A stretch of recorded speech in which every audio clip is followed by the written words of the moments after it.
Assalamualaikum warahmatullahi wabarakatuh. Kenalkan, nama saya Kaiska Stefano Zaralia dengan NPM 24106310108. Ini saya akan bahas mengenai artificial intelligence atau kecerdasan buatan. Kita akan mulai dari definisinya menurut para tokoh, sejarah perkembangannya, ruang lingkup, serta bidang aplikasinya, hingga contoh penerapan nyata AI di kehidupan sehari-hari. Jadi kita simak dari saya. Pertama, mari kita bahas definisi AI menurut para tokoh penting. Yang pertama, John Carty, yang dikenal sebagai Bapak AI, mendefinisikan AI sebagai ilmu dan rekayasa untuk membuat mesin yang cerdas, terutama pada program komputer.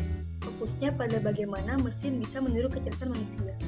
Lalu ada Alan Rich yang mendefinisikan AI sebagai studi tentang bagaimana membuat komputer melakukan hal-hal yang pada saat itu manusia lebih baik melakukannya.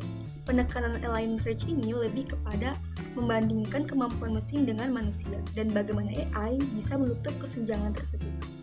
Lalu ada dari Russell dan Northey. Kedua penulis buku paling terkenal di bidang AI ini mendefinisikan AI sebagai studi tentang agen cerdas, yaitu sistem yang dapat memahami lingkungan dan mengambil tindakan untuk memaksimalkan peluang keberhasilan. Nah, kalau dibandingkan, maka M. Carty lebih menekankan pada aspek teknis pembuatan mesin, Alan Rich lebih menekankan pada perbandingan kemampuan mesin versus manusia, sedangkan Russell dan Northey menekankan pada konsep agen cerdas yang berinteraksi dengan lingkungannya. Sekarang kita masuk pada sejarah perkembangan AI. Dimulai dari 1950, Alan Turing mengusulkan konsep mesin cerdas melalui Turing Test.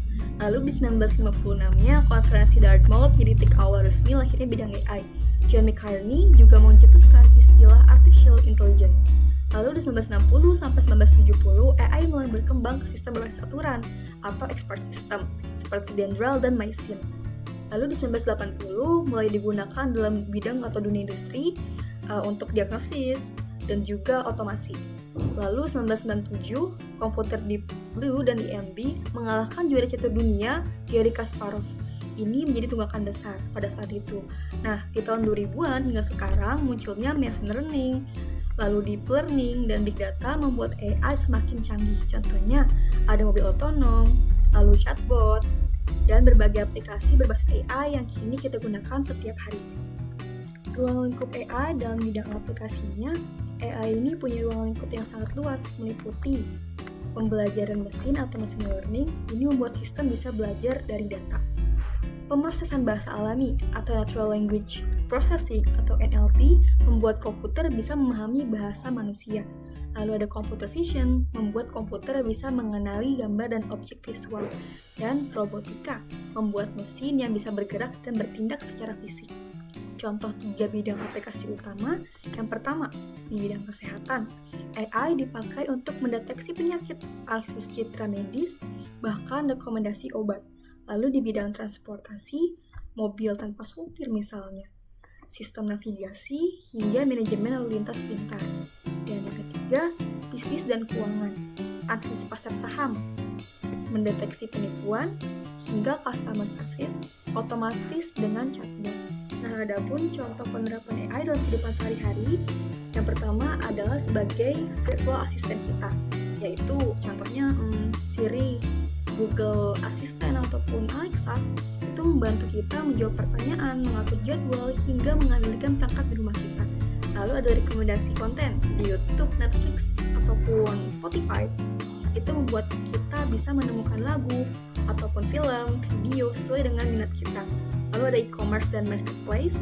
AI dipakai untuk merekomendasi produk, mempersonalisasikan iklan, hingga layanan pelangganan otomatis. Ini membuat belanja online lebih cepat dan sesuai dengan kebutuhan. Lalu ada navigasi dan transportasi online. Google Maps atau Gojek menggunakan AI untuk mencari rute tercepat dan memprediksi waktu tempuh. Ini menghemat waktu kita di jalan. Dan ada keamanan data tentunya. AI juga digunakan untuk mendeteksi aktivitas mencurigakan, spam, atau penipuan online, membantu aktivitas digital menjadi lebih aman. Nah, semua contoh ini menunjukkan bagaimana AI membuat aktivitas manusia menjadi lebih efisien, cepat, dan praktis. Nah, jadi itu dia pembahasan kita mengenai artificial intelligence atau kecerdasan buatan ini. Mulai dari pembahasan ataupun definisi para tokoh, sejarahnya, ruang lingkup, bidang aplikasi, hingga contoh nyata penerapannya di kehidupan sehari-hari kita. Nah, kesimpulannya, AI ini bukan lagi sebuah hal yang jauh ya, melainkan sudah jadi menjadi bagian dari kehidupan kita sehari-hari. Tinggal bagaimana kita menyikapinya dan memanfaatkannya dengan bijak agar teknologi ini bisa membantu kita ataupun bermanfaat bagi kita, bukan malah merugikan kita. Nah, sekian dari aku. Sampai jumpa di video selanjutnya. Bye-bye. Wassalamualaikum warahmatullahi wabarakatuh.